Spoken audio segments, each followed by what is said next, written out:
Welcome back to another day of It's a Grim Life. Today I am here in Decatur, Georgia at GBI, the Georgia Bureau of Investigation.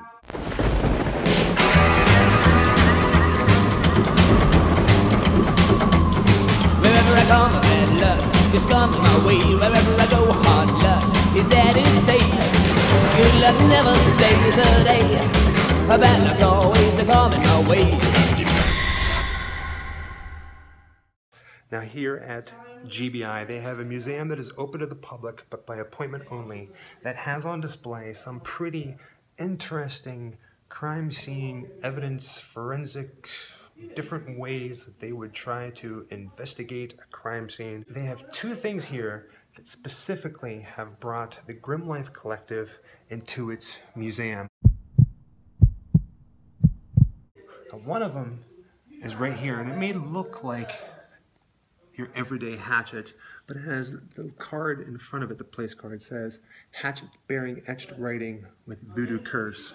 Now on the mirror behind it, as you can see, it says, you used me to hurt her. Guess what? I hate you. Now whenever I asked the person who was giving me the quick little tour, didn't really know that much information about this cursed voodoo murder hatchet. He is going to be sending me a bunch of information, whatever they have, on that actual crime scene. So look for the Grim Life Collective article on the website. But how neat is that? Here in Atlanta, Georgia, in Decatur,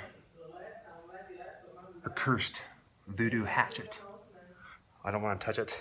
As much as I like to tempt fate, cursed objects are off limits.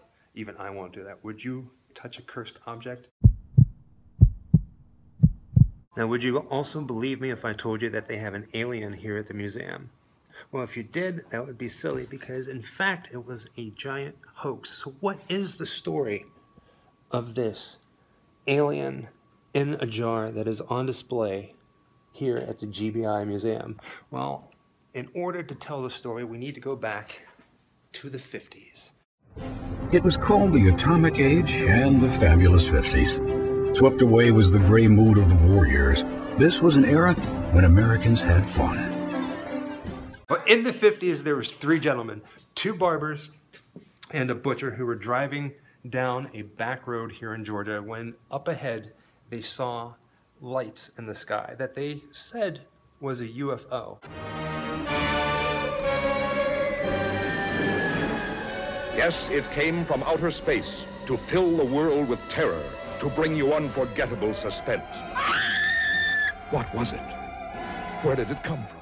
And with their eyes on this said UFO up ahead of them, they ran over something, they hit something, they heard a thud. So when they got out of the car to inspect what they hit, this is what they found. They took it back to town and they called the newspapers and they said, hey, we have this alien from outer space. It has to be an alien. People were called in to examine it and it was determined that the alien was actually a monkey. What's neat about this story, this hoax, this alien monkey from outer space is that it was well known. It became well known all over the United States, possibly even the world, I'm not even sure. But it even showed up in Life magazine. As you can see, they have some pictures here on display that were featured in the Life magazine article. Now this happened back in the 50s, like I said. And the newspaper articles that they have on display here, one of them says July 9th, 1953, man from outer space is male monkey, scientists say. Wednesday, July 8th, 1953, just a monkey,